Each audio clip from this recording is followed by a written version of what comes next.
Selamat datang di Beetle Channel, semoga kita bahagia. Jangan lupa subscribe, like, komen dan share agar channel ini semakin berkembang. Terima kasih. Novel jenius luar biasa. Bab 756 Rapat Dewan Direksi Microsoft. Feng Yu tidak memberikan alasan ketika dia mengatakan dia memiliki sesuatu. Dia benar-benar memiliki sesuatu untuk dilakukan. Dia perlu membaca tentang anggota dewan. Feng Yu hanya mengingat salah satu anggota dewan di era ini, Steve Ballmer. Dia juga akan menjadi CEO Microsoft di masa depan. Dia bukan salah satu pendiri dan tidak menginvestasikan satu sen pun. Tapi dia mendapat saham perusahaan. Pada awal Microsoft, Bill Gates memiliki 49% saham, dan Paul Allen memiliki 35%. Steve Ballmer memiliki 8%, dan sisa karyawan memiliki 8% sisanya. Tentu saja, ini semua adalah hak suara.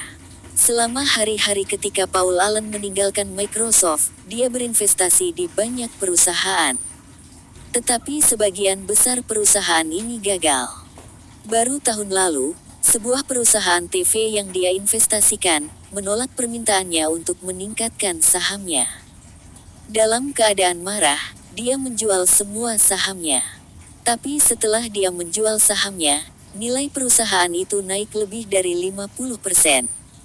Paul Allen juga berdebat dengan Bill Gates tentang saham lebih dari sekali.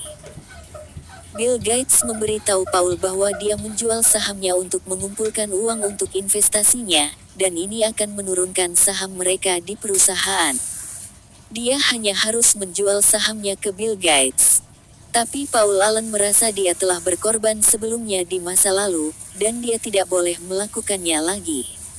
Dia juga tidak senang ketika Bill Gates memberi Steve Ballmer begitu banyak saham. Steve Ballmer sekarang adalah wakil presiden Microsoft. Direktur lainnya, kecuali satu direktur dari perusahaan investasi, memegang posisi di manajemen puncak. Yang mengejutkan Feng Yu adalah, hanya ada 8 direktur di dewan. Sepertinya Bill Gates suka memegang kendali. Ada jumlah direktur yang genap, dan ketika harus membuat keputusan, mereka akan memutuskan berdasarkan persen saham. Itu berarti Feng Yu, yang hanya memiliki 2% saham voting, tidak memiliki suara apapun. Dalam kehidupan Feng Yu sebelumnya, ketika Bill Gates pensiun, ada 10 direktur di dewan direksi. 8 tahun setelah itu, Microsoft menambah jumlah direktur menjadi 11. Saat itulah Bill Gates hanya menjadi direktur biasa di dewan direksi. Dia bukan lagi pemegang saham terbesar. Feng Yu memeriksa semua anggota dewan. Hanya ada satu orang yang dia harus menepi ke sisinya. Orang ini adalah Steve Ballmer karena dia dipercaya oleh Bill Gates dan akan menjadi CEO Microsoft dalam beberapa tahun. Yang terpenting, dia dan Paul Allen tidak akur. Jika Feng Yu dapat mempengaruhi Steve Ballmer untuk membuat beberapa keputusan yang salah, seperti menghentikan Microsoft memasuki sektor perangkat keras, maka Lenovo akan meningkatkan peluangnya untuk menjadi produsen PC teratas di dunia. Beberapa hari kemudian, rapat dewan Microsoft dimulai. Semua direktur terkejut melihat Feng Yu di ruang rapat. Siapa pemuda ini? Dia terlihat seperti orang Cina. Bagaimana dia masuk? Paul Allen melirik Feng Yu dan mencibir. Steve Ballmer menatap Feng Yu dengan penuh minat. Orang ini yang dibicarakan oleh sutradara baru Bill Gates. Direktur lain tidak tahu tentang Feng Yu, dan akan ada anggota baru di dewan mulai hari ini dan seterusnya. Anggota baru adalah pemuda ini. Direktur lain melihat ketua dewan mengangguk dan tersenyum kepada pemuda itu. Itu artinya mereka sudah saling mengenal. Dari reaksi Paul Allen, dia juga harus tahu orang ini. Mereka ingin tahu tentang siapa orang ini, dan apa yang dia lakukan di rapat dewan mereka. Aku punya sesuatu untuk diumumkan dalam pertemuan ini. Feng, dari timur jauh, adalah Taipan misterius yang telah membeli saham kita. Para direktur terkejut dan menatap Feng Yu. Feng Yu hanya mengangguk dan bahkan tidak berdiri untuk menyapa semua orang. Direktur lainnya juga tidak keberatan. Bagaimanapun, Feng Yu lebih kaya dari mereka. Tapi Paul Allen marah. Dia merasa Feng Yu tidak sopan. Tapi dia tidak memikirkan dirinya sendiri. Dia juga memandang rendah direktur lainnya. Paul dan saya telah bertukar beberapa saham, masing-masing sekitar 1% dengan Feng. Itu berarti Feng saat ini memiliki 2% saham voting. Jadi, saya menominasikan Feng untuk masuk Dewan Direksi. Bill Gates adalah pemegang saham terbesar dan memiliki wewenang untuk mencalonkan Feng Yu untuk masuk Dewan. Banyak orang berpikir bahwa semua anggota Dewan harus menjadi pemegang saham perusahaan. Tapi ini tidak benar. Dewan dibentuk dalam rapat pemegang saham melalui pemungutan suara. Biasanya, pemegang saham akan mencalonkan diri mereka sendiri. Namun ada juga anggota Dewan yang bukan pemegang saham. Namun, ini tidak umum di Cina. Non-pemegang saham yang telah masuk Dewan umumnya akan dihargai dengan saham perusahaan. Mereka akhirnya akan menjadi pemegang saham perusahaan. Inilah sebabnya meskipun Bill Gates tidak mencalonkan Feng Yu juga dapat mencalonkan dirinya sendiri. Tetapi jika Bill Gates menolak lamaran Feng Yu juga tidak akan bisa masuk Dewan. Sebenarnya, Bill Gates dan Paul Allen atau Steve Ballmer dapat memutuskan apakah akan membiarkan Feng Yu masuk Dewan. Bill Gates tidak mencalonkan Feng Yu untuk bergabung dengan Dewan hari ini. Dia hanya memberitahu anggota lainnya. Dewan Direksi dipilih oleh pemegang saham untuk memimpin perusahaan. Anggota juga dapat dihapus. Di masa lalu, beberapa direktur diberhentikan dari Dewan. Mereka yang menentang keputusan Bill Gates semuanya diganti. Bill Gates adalah pemegang saham terbesar, ketua, presiden, dan CEO perusahaan. Di banyak perusahaan kecil, ketua dan CEO adalah orang yang sama. Tetapi sebagian besar perusahaan besar memiliki struktur yang lebih kompleks. Itu sebabnya Dewan akan menunjuk 2 orang untuk mengelola perusahaan dan pada saat yang sama, saling memeriksa. Steve Ballmer adalah wakil presiden, tetapi dia saat ini melakukan pekerjaan sebagai presiden. Setelah para anggota mendengar apa yang dikatakan Bill Gates, bertepuk tangan untuk menyambut Feng Yu. Hanya Paul Allen yang terus menyesap kopinya. Semua orang menatap Feng Yu. Orang ini akan menjadi anggota Dewan terbaru. Sepertinya Bill Gates mendukungnya, dan Paul tidak. Kedua pria ini memiliki konflik lagi. Oke, upacara penyambutan akan berakhir di sini. Sekarang, saya menunjuk Feng sebagai wakil presiden wilayah Asia Pasifik. Dia akan bertanggung jawab atas bisnis China. Semua orang segera mengerti mengapa anggota baru itu adalah orang Cina. Dia seharusnya dari Cina. Microsoft akan memasuki pasar Cina. Steve Ballmer bertanya, bisnis apa yang akan dia tangani? Feng Yu menjawab di depan Bill Gates, semuanya. Saya akan memutuskan semua bisnis di China, dan tidak akan mencampuri urusan perusahaan lainnya. Steve Ballmer mengerutkan kening. Cina adalah pasar penting bagi Microsoft. Apakah terlalu terburu-buru untuk menyerahkannya kepada pemuda ini? Meskipun Feng juga merupakan pemegang saham, bukan berarti dia adalah manajer yang baik. Mengapa Bill Gates setuju untuk membiarkan dia menjadi penanggung jawab keseluruhan China? Pemuda ini adalah seseorang yang spesial di China. Bill Gates menambahkan, Feng dapat membantu Microsoft mengambil alih seluruh pasar China. Jangan khawatir. Apakah ada hal lain yang perlu didiskusikan? Jika tidak, rapat akan berakhir sekarang. Rapat Dewan ini diadakan hanya untuk Feng Yu. Steve Ballmer memperhatikan bahwa Feng Yu telah tersenyum padanya beberapa kali, dan dia bingung. Bab 757 Keraguan Steve. Rapat Dewan sangat singkat. Ini terutama karena para direktur ini juga memegang posisi lain di Microsoft, dan mereka tidak memiliki banyak hal untuk didiskusikan selama sesi tersebut. Feng Yu telah menjadi direktur Microsoft dan memiliki kantor sendiri. Kantornya sama dengan direktur lainnya. Itu adalah kantor kecil yang terletak di lantai paling atas. Feng Yu terkejut mengetahui bahwa Ballmer adalah presiden wilayah Asia Pasifik Microsoft. Sekarang, Feng Yu memiliki kesempatan untuk berbicara dengan Ballmer secara pribadi. Steve, duduklah. Ralph, bantu kami mendapatkan 2 kopi. Ralph adalah asisten Feng Yu di Microsoft. Feng Yu telah mempekerjakannya secara pribadi. Dia tidak ingin menggunakan orang-orang yang ditugaskan oleh Microsoft.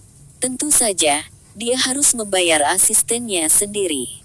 Steve Ballmer duduk di sofa dan menatap Feng Yu. Feng, kamu dari China? Iya. Apa yang salah?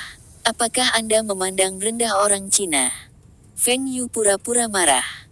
Steve tertawa.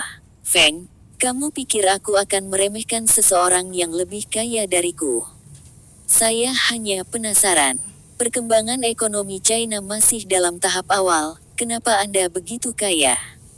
Apakah Anda berasal dari garis keluarga Tiongkok kuno dan mendapat dukungan dari mereka?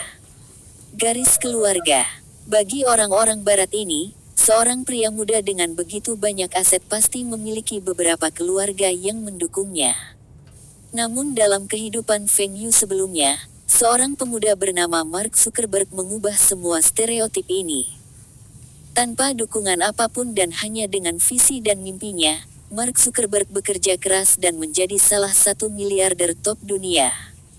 Bisa dibilang begitu. Ayah saya dan saudara ipar saya dianggap sebagai taipan di Tiongkok. Tetapi saya merasa bahwa saya mendapat begitu banyak uang karena kerja keras saya. Feng Yu sengaja mengatakan ini. Steve mengangkat alisnya. Karena kerja kerasmu, pemuda ini bangga. Tetapi jika keluarganya berani membiarkan dia menangani begitu banyak aset, dia harus memiliki beberapa kemampuan. Tapi yang lebih penting, dia adalah satu-satunya penerus di keluarganya. Feng Yu telah menyebutkan bahwa ayah dan saudara iparnya adalah taipan di Tiongkok. Steve pernah mendengar bahwa di China, ada diskriminasi terhadap perempuan. Keluarga merasa bahwa anak perempuan adalah orang luar, dan semua kekayaan mereka akan diwariskan kepada anak laki-laki mereka. Itu berarti Feng Yu akan menjadi penerus berikutnya. Apakah keluarganya mengirimnya ke AS untuk melatihnya? Steve berpikir sejenak dan kemudian tersenyum. Betul sekali. Semua pencapaianmu pasti karena kerja kerasmu. Steve masih menyimpan sesuatu untuk dirinya sendiri. Keluarga Anda yang telah membantu Anda. Jika Bill Gates dan Warren Buffett tidak memiliki keluarga yang membantu mereka, mereka juga tidak akan menjadi miliarder top dunia. Saya orang yang menggunakan kemampuan saya sendiri untuk sampai ke tempat saya sekarang. Saya tidak menginvestasikan 1 sen pun dan menjadi pemegang saham Microsoft.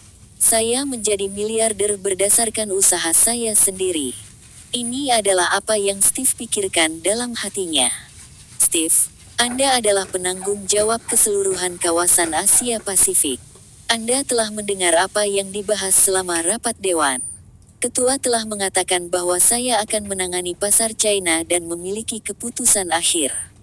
Apakah Anda tidak senang dengan pengaturan ini? Steve berpikir dalam hati. Jika itu kamu, apakah kamu akan bahagia? Saya telah merencanakan untuk memasuki pasar Cina. Sekarang, pasar yang paling potensial diambil dari saya. Sisa pasar gabungan tidak sebesar Cina. Anda telah mengambil setengah dari otoritas saya, dan Anda bertanya apakah saya tidak senang dengan ini. Anda orang China, dan Anda lebih memahami China. Anda adalah orang terbaik untuk menangani pasar ini. Saya juga akan memiliki lebih sedikit pekerjaan juga. Selain itu, kita semua bekerja untuk kebaikan Microsoft. Semakin baik Microsoft, semakin banyak yang akan kita peroleh, bukan? Feng Yu tersenyum dan menatap Steve. Anda benar-benar berpikir seperti ini. Saya ingat dalam kehidupan saya sebelumnya, media melaporkan Anda sebagai seseorang yang haus kekuasaan. Steve, jika itu kamu, bagaimana kamu akan membuka pasar China? Feng Yu bertanya. Steve bingung. Feng Yu ini tidak punya rencana. Jika dia tidak punya rencana, mengapa Bill Gates memberinya pasar Cina? Mungkinkah Feng Yu mengujinya? Arogan. Steve hanya menghormati beberapa orang dalam hidupnya, dan pemuda di depannya ini jelas bukan salah satu dari mereka. Jika saya ingin membuka pasar China, saya akan menggunakan iklan agresif di China dan bekerja dengan setiap merek PC di sana. Saya akan memastikan setiap pembeli PC akan memikirkan sistem operasi kami ketika mereka membeli PC mereka. Saya akan memastikan mereka hanya dapat memilih sistem operasi kami. Feng Yu mengangguk, ini adalah strategi yang bagus. Tetapi jika Microsoft dapat melakukan ini, perusahaan perangkat lunak lainnya juga dapat melakukan hal yang sama. Kami memiliki perangkat lunak yang hanya berfungsi pada sistem operasi kami. Anda harus tahu seberapa bagus perangkat lunak kami. Sekarang, di AS dan banyak negara di Eropa, banyak pemerintah dan perusahaan menggunakan perangkat lunak kami. Mereka hanya bisa menggunakan sistem operasi kita. Steve menjawab dengan bangga. Saya ingat bahwa perusahaan lain memiliki perangkat lunak serupa seperti Office kami. Setidaknya ada selusin program semacam itu di luar sana. Jika Microsoft tidak memiliki perjanjian dengan produsen perangkat keras tersebut, maka sistem operasi Microsoft tidak akan begitu populer, dan perangkat lunak kami tidak akan bisa mendapatkan begitu banyak pangsa pasar. Mungkin Anda tidak tahu tentang ini. Saat ini, di China, cara paling populer untuk bekerja di kantor masih menggunakan pena dan kertas. Mengapa ini terjadi? Menggunakan PC tidaklah sulit. Tetapi bagi sebagian orang, itu tidak mudah. Win95 mungkin mudah digunakan, tetapi tidak ramah pengguna seperti XP. Tidak peduli apakah itu instansi pemerintah atau perusahaan swasta, pengguna pertama PC bukanlah staf kantor tersebut. Itu adalah para pemimpin. Para pemimpin jauh lebih tua dan enggan menerima perubahan atau hal baru, dibandingkan dengan orang dewasa muda. Ini menghasilkan siklus yang aneh. Mereka yang tahu cara menggunakan komputer tidak memiliki PC, dan mereka yang tidak tahu cara menggunakan diberi PC. Ketika pemimpin membeli sesuatu, mereka tidak akan mempertimbangkan apakah barang itu berguna atau tidak. Pertimbangan pertama mereka adalah keuntungan apa yang akan mereka dapatkan dari membeli item ini. Dalam kehidupan Feng Yu sebelumnya, ada banyak sistem operasi di era ini. Steve mengerutkan kening dan meminta Feng Yu kembali. Lalu bagaimana Anda akan memasarkan? Metode saya mirip dengan Anda. Tapi saya akan fokus pada harga.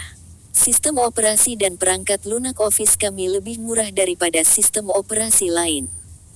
Juga, saya dapat menggunakan biaya terendah untuk mempercepat pemasaran produk kami. Keuntungan utama kami tidak akan berasal dari penjualan eceran sistem kami. Setiap kali ada peningkatan sistem operasi, seseorang akan memecahkan kode dalam waktu 2 hari. Segera, seluruh bangsa akan memiliki versi terbaru dari sistem operasi Anda. Sangat sedikit orang yang akan memilih untuk membeli barang yang lebih mahal. Orang Cina masih belum tahu tentang hak kekayaan intelektual. Mereka hanya tahu apakah barang ini mahal atau murah.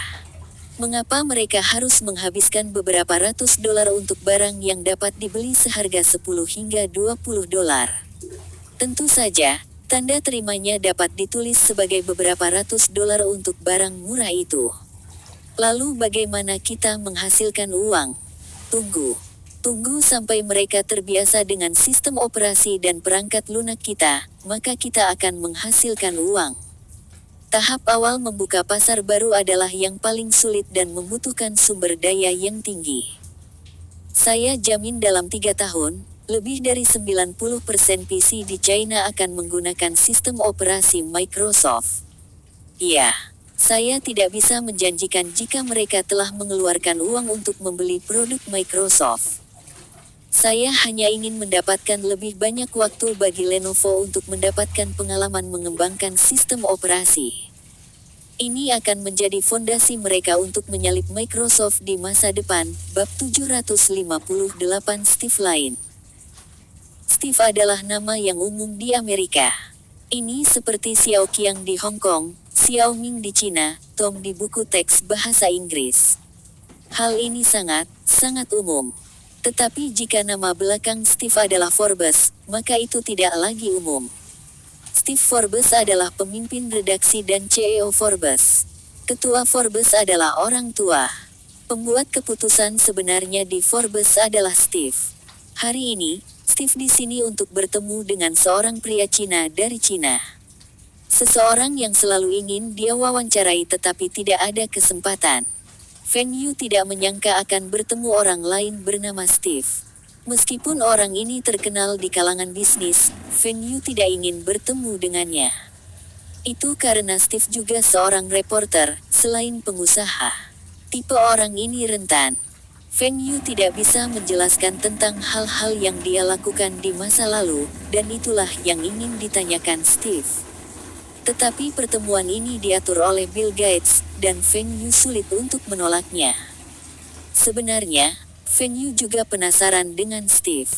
Dia juga dikenal sebagai peramal terbaik dari pasar keuangan. Feng Yu juga ingin tahu bagaimana majalah Forbes menjadi begitu sukses. Setidaknya ada 5 juta pembaca majalah itu, dan itu adalah salah satu majalah bisnis top di dunia. Bill Gates dan Steve Forbes memasuki kantor Feng Yu.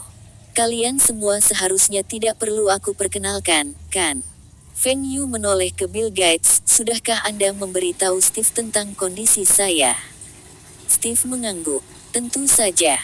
Ini bukan wawancara, dan saya tidak membawa alat perekam. Tanpa izin Bill, bahkan saya harus meninggalkan perangkat itu di luar. Feng Yu puas. Dia masih ingin tetap rendah untuk saat ini. Di masa depan, dia akan baik-baik saja untuk tampil di depan kamera. Tapi sekarang masih bukan waktu yang tepat, terutama di AS, di mana senjata ada di mana-mana. Presiden AS memiliki perlindungan terbaik di dunia, tetapi salah satu dari mereka juga terbunuh. Feng Yu tidak ingin mati lebih awal tanpa menikmati hidupnya. Lebih penting lagi, Feng Yu bukan warga negara AS. Feng, bisakah kita mengobrol? Steve mengeluarkan pena dan buku catatannya dari tasnya.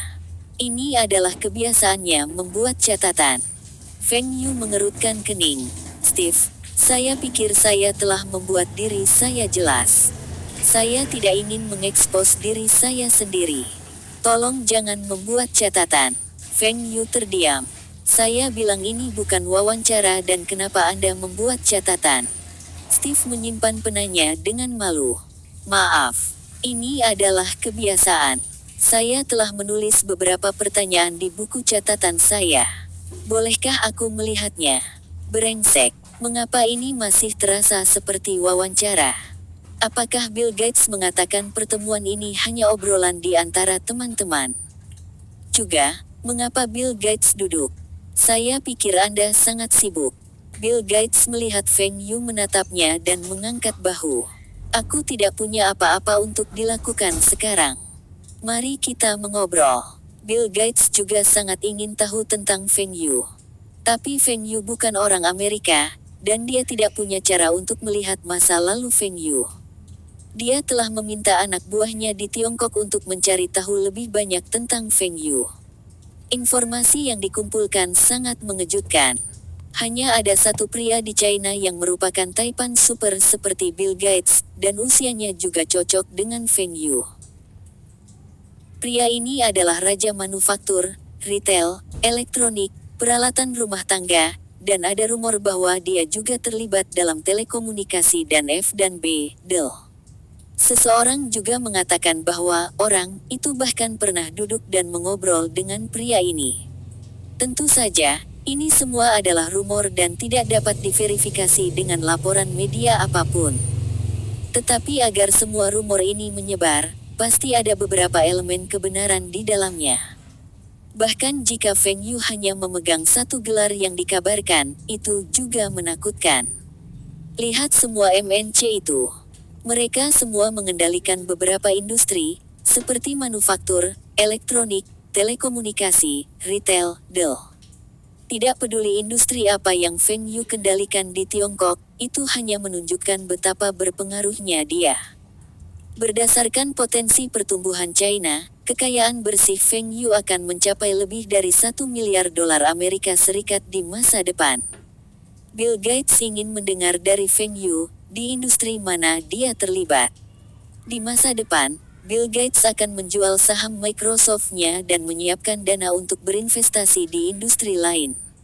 Ini menunjukkan bahwa Bill Gates tidak mau fokus pada satu sektor seumur hidupnya. Ralph membawa kopi masuk dan pergi, menutup pintu di belakangnya. Feng Yu senang dengan tindakan Ralph. Dia tidak perlu memberitahunya banyak, dan dia tahu apa yang harus dilakukan. Steve memandang Feng Yu. Feng, apakah kamu benar-benar memegang 15% saham Microsoft? Sebenarnya tidak begitu banyak. Saya hanya berpegang pada 14,9%. Steve menggunakan kuku jarinya untuk menggores pertanyaan pertama di buku catatannya. Feng Yu telah menjawab pertanyaan ini. Aku sangat penasaran. Semua saham Anda adalah saham yang beredar. Itu berarti Anda membelinya dari investor lain di pasar terbuka. Apakah karena Anda yakin dengan potensi penghasilan Microsoft, itu sebabnya Anda berinvestasi di dalamnya? Tentu saja. Lebih tepatnya, saya yakin dengan seluruh industri. Microsoft adalah salah satu perusahaan teratas di industri ini. Di Cina, kami menyebut perusahaan seperti kambing kepala, yang berarti pemimpin kawanan. Investasi adalah untuk menghasilkan lebih banyak uang, dan Microsoft dapat membantu saya menghasilkan lebih banyak uang. Tidak ada yang disembunyikan tentang ini. Feng Yu tidak bisa memberitahu mereka bahwa dia berinvestasi di Microsoft bukan untuk uang, dan itu karena dia ingin masuk dewan direksi dan kemudian membiarkan perusahaannya menyalip Microsoft di masa depan. Saya mengerti bahwa saham Microsoft masih tumbuh. Semua saham Anda dibeli selama beberapa tahun terakhir. Bisakah kita berbicara tentang dari mana Anda mendapatkan begitu banyak uang untuk membeli saham ini? Bahkan jika itu 2 tahun yang lalu, investasi Anda juga dalam jumlah besar. Saya mendapatkannya. Saya mendapatkan setiap sen secara legal. Dengan status saya, apakah saya perlu terlibat dengan bisnis ilegal? Feng Yu tidak memberikan jawaban langsung. Mengapa saya harus memberitahu Anda bagaimana saya mendapatkan uang saya? Apakah Anda ingin saya memberitahu Anda semua rahasia dagang saya? Steve tidak senang dengan jawaban Feng Yu. Dia telah mewawancarai Taipan lain dan mengetahui sumber pendapatan utama mereka dan bagaimana mereka menjadi kaya. Tapi dia tidak tahu apa-apa tentang Feng Yu, karena Forbes tidak berpengaruh di China. Jika berada di AS, Forbes bisa dengan cepat memperoleh informasi apapun yang diinginkannya. Setidaknya semua informasi yang tersedia. Tapi ini sudah cukup. Forbes tidak akan menggali masa lalu seseorang yang tersembunyi. Itu tugas media lain. Feng, kamu harus tahu apa yang ingin aku tanyakan. Biarkan saya mengubah pertanyaannya sedikit. Selain Microsoft, perusahaan lain apa yang Anda investasikan? Perusahaan yang lebih menguntungkan. Bab 759 dari mana Anda mendapatkan uang? Feng Yu memperhatikan ketika Steve menanyakan pertanyaan ini kepadanya. Bill Gates duduk tegak. Sepertinya dia juga tertarik dengan pertanyaan ini. Elektronik konsumen, termasuk beberapa peralatan rumah tangga. Ini adalah investasi utama saya. Superfund multifungsi di sana ditemukan oleh perusahaan saya. Saat ini, penjualannya sangat baik di seluruh dunia. Feng Yu tersenyum. Jadi, Superfund merek Win and Rain ini milikmu? Steve bertanya dengan serius. Saya memiliki saham pengendali. Steve mengambil catatan mental ini dan terus bertanya. Apa yang Anda maksud dengan elektronik konsumen? Hanya merek Win and Rain ini. Betul sekali. Lihat, VCD Super itu juga merek angin dan hujan. Perusahaan saya memiliki teknologi paling maju dalam industri VCD. Apakah Anda semua tahu tentang VCD? Feng Yu telah mengatur ulang kantornya dan menambahkan banyak Wind and Rain dan produk Aiwa di dalamnya. Ia berharap setiap orang yang masuk ke kantornya memperhatikan produk tersebut. Ia juga sudah terbiasa menggunakan produknya sendiri. VCD. Itu milik Feng Yu juga. Steve mengira pemerintah Cina lah yang menemukan VCD ini.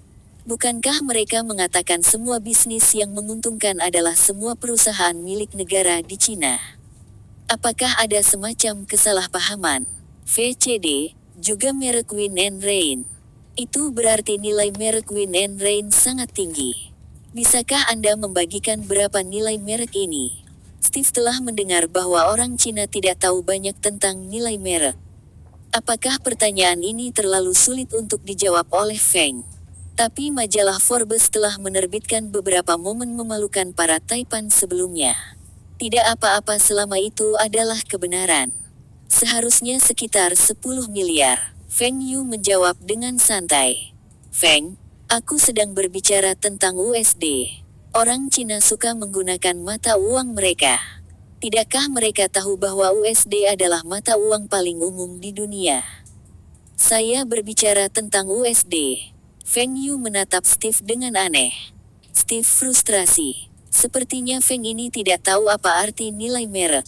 10 miliar USD. Anda pikir perusahaan Anda adalah Disney? Feng, mungkin kita mengalami miskomunikasi. Nilai merek tidak berarti nilai produk dan aset. Itu adalah seberapa berharganya merek itu. Steve menjelaskan.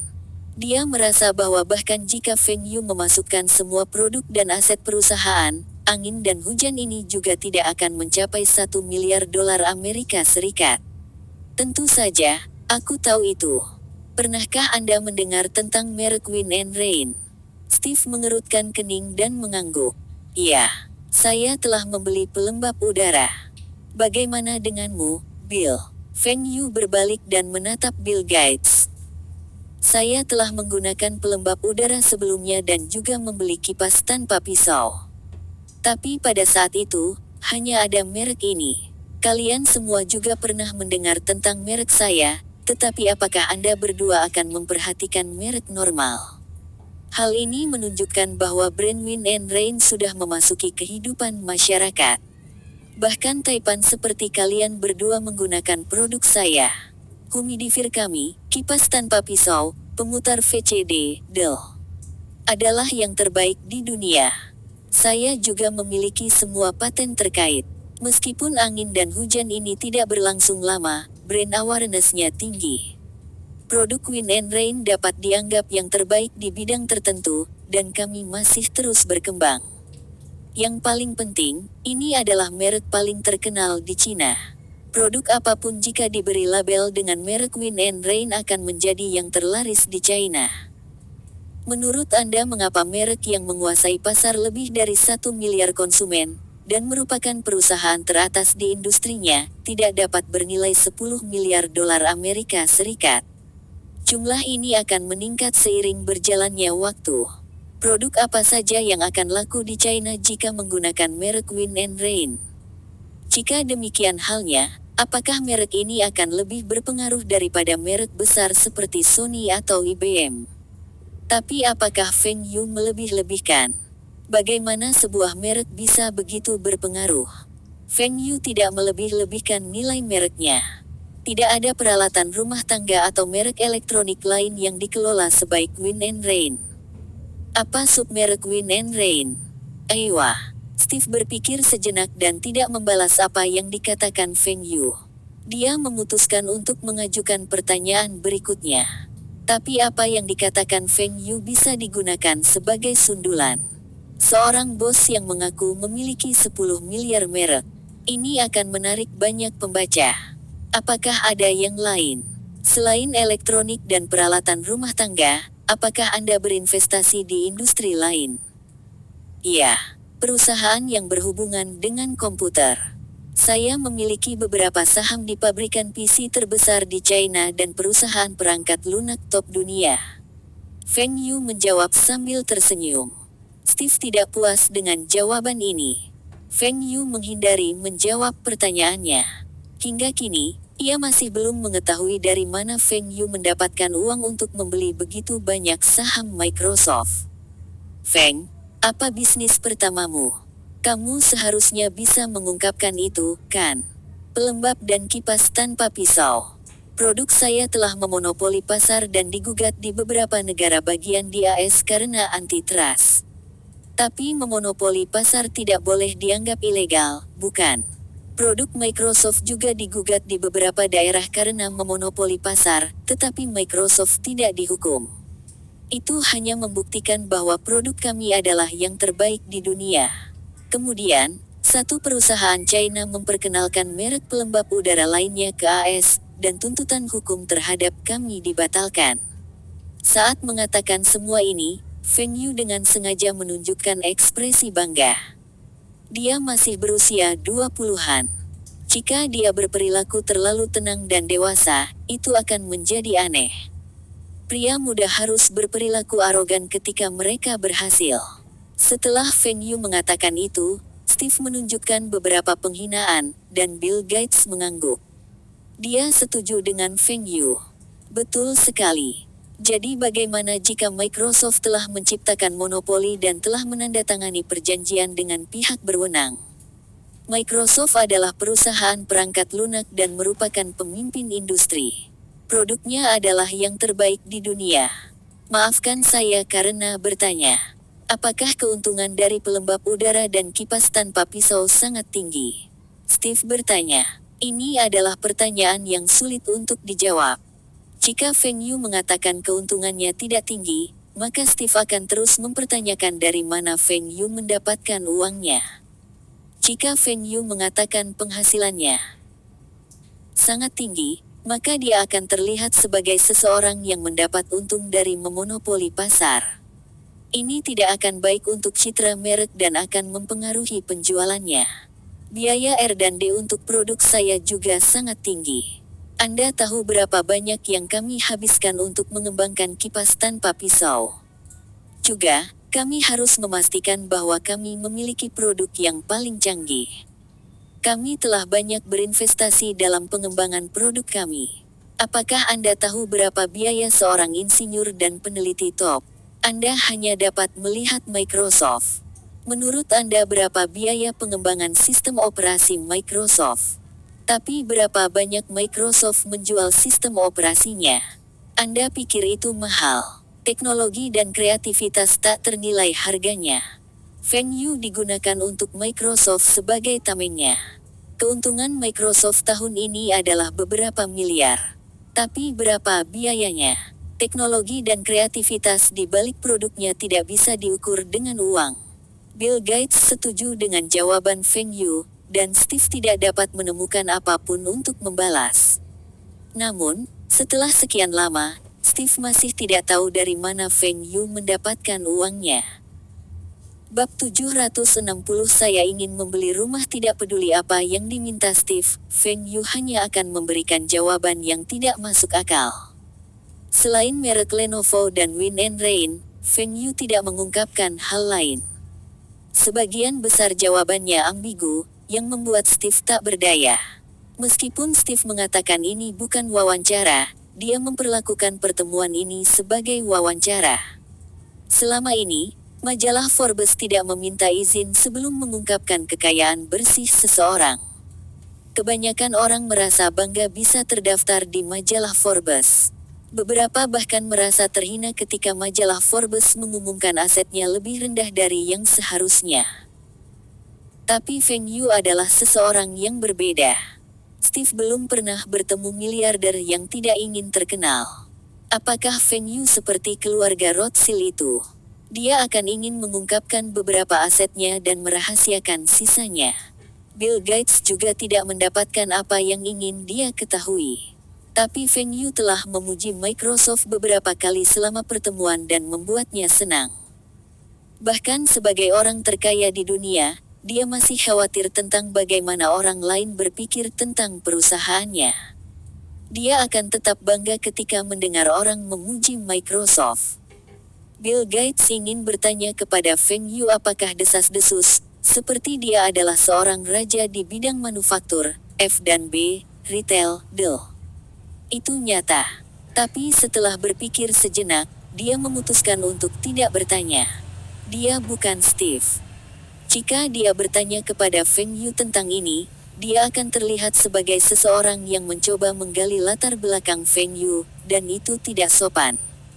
Bagaimanapun, Feng Yu tidak akan bisa menyembunyikan semua ini untuk jangka panjang. Steve meninggalkan rapat, frustrasi. Feng Yu adalah taipan paling sulit yang pernah dia temui. Feng Yu hanyalah seorang pemuda berusia awal 20-an, tapi dia memberikan perasaan yang matang. Balasannya sangat mudah dan terus mengubah topik pembicaraan. Hal itu membuat Steve kesal. Feng Yu adalah seorang pialang saham di kehidupan sebelumnya. Kekuatannya adalah menggunakan kata-kata untuk membujuk klien agar memberinya uang untuk diinvestasikan. Meskipun Steve brilian, tetapi Feng Yu tidak membiarkannya menggali rahasianya. Melihat buku catatan itu, Steve linglung. Dia bingung. Dia telah menyiapkan begitu banyak pertanyaan, tetapi kebanyakan dari mereka tidak memiliki jawaban. Dia benar-benar tidak tahu bagaimana menulis artikel ini. Steve tidak dapat menulis bahwa Feng Yu telah berinvestasi dalam pelembab udara dan kipas tanpa pisau. Setelah itu ia berinvestasi di pemutar VCD, diikuti oleh PC dan kemudian Microsoft. Dia harus menjelaskan dari mana Feng Yu mendapatkan uang untuk memulai investasi awalnya. Bahkan Steve sendiri tidak mempercayai Feng Yu, apalagi para pembaca. Jika Feng Yu menjual perusahaannya atau mendaftarkan perusahaannya, dia mungkin masih bisa mendapatkan cukup uang untuk membeli saham Microsoft. Tetapi Feng Yu tidak mencantumkan atau menjual perusahaannya. Dari mana dia mendapatkan begitu banyak uang untuk membeli saham Microsoft? Akan tidak bertanggung jawab untuk menulis artikel berdasarkan tebakan Steve. Tapi Feng Yu adalah seorang taipan dan majalah Forbes gagal menulis artikel tentang dia. Akankah ini mengecewakan para pembaca setia majalah Forbes? Majalah Forbes adalah majalah 2 mingguan, dan Steve frustasi karena tidak dapat menerbitkan artikel tentang Feng Yu di edisi mendatang. Steve bertanya-tanya apakah dia harus menunggu edisi berikutnya.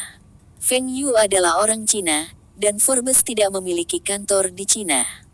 Ini harus menjadi alasan yang bagus. Betul sekali. Forbes memiliki kantor di Asia.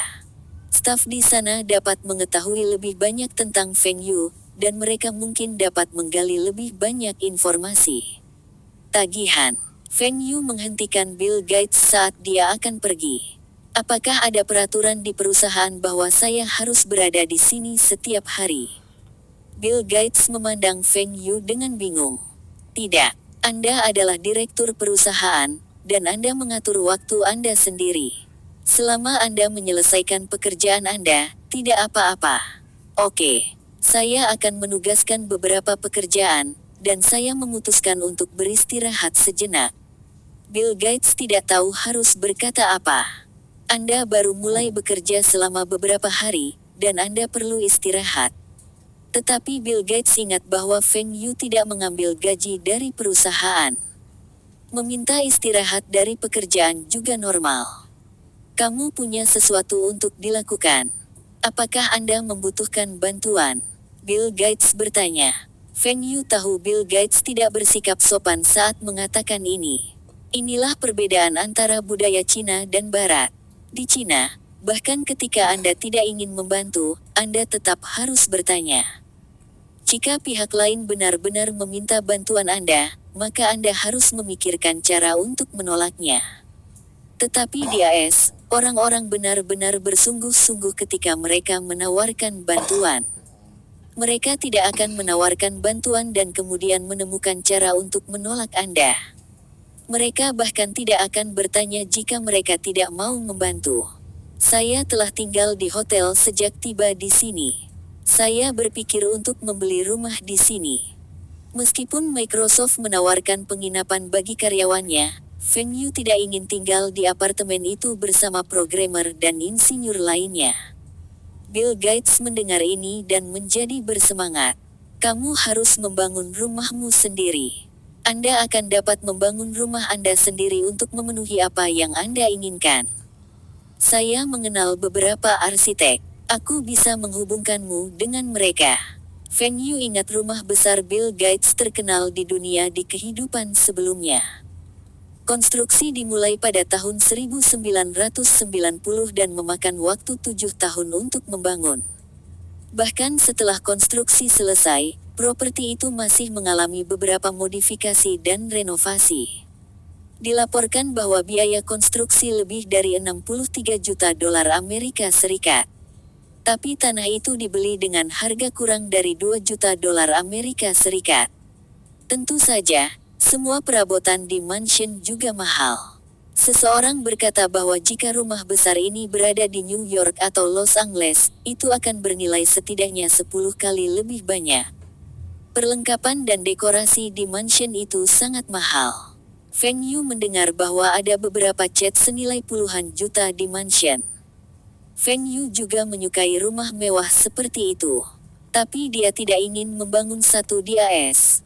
Jika dia membangun sebuah rumah besar, dia akan membangunnya di Cina. Dengan cara ini, keluarganya juga bisa tinggal bersamanya. Juga, lokasi mansion sangat penting. Itu harus di daerah tanpa bencana alam dan bahaya. Feng Yu hanya ingin membeli rumah biasa di AS. Tidak perlu besar, tapi harus aman. Feng Yu telah mempekerjakan cukup banyak mantan tentara dan pengawal profesional. Tapi para pengawal itu bersenjata, dan ini membuat Feng Yu merasa berbahaya. Ketika pengawal merasa seseorang akan menyakiti Feng Yu, mereka akan menggunakan senjata api mereka. Meskipun pengawal yang disewa oleh Feng Yu ini dapat dipercaya, tetapi Feng Yu tidak mempercayai mereka sepenuhnya. Di tempat umum, pengawal ini mungkin melakukan bagian mereka untuk melindungi Feng Yu. Tetapi jika salah satu dari mereka menyimpan pikiran jahat, mereka akan dapat membunuh Feng Yu dengan mudah di rumahnya. Feng Yu merasa tidak aman di negara di mana senjata api bisa diperoleh dengan mudah. Feng Yu tidak mengerti mengapa orang merasa aman ketika mereka memiliki senjata. Bahkan, jika dia memiliki senjata, dia merasa tidak aman karena orang lain juga memegang senjata. Inilah sebabnya, di AS, Feng Yu tidak akan pernah masuk ke lingkungan yang berbahaya. Dia tidak ingin mengalami secara langsung. Bill, akan memakan waktu terlalu lama untuk membangun rumahku sendiri. Saya hanya perlu membeli rumah untuk tinggal. Apakah Anda punya rekomendasi? Bersambung, terima kasih telah menyaksikan dan mendukung channel ini.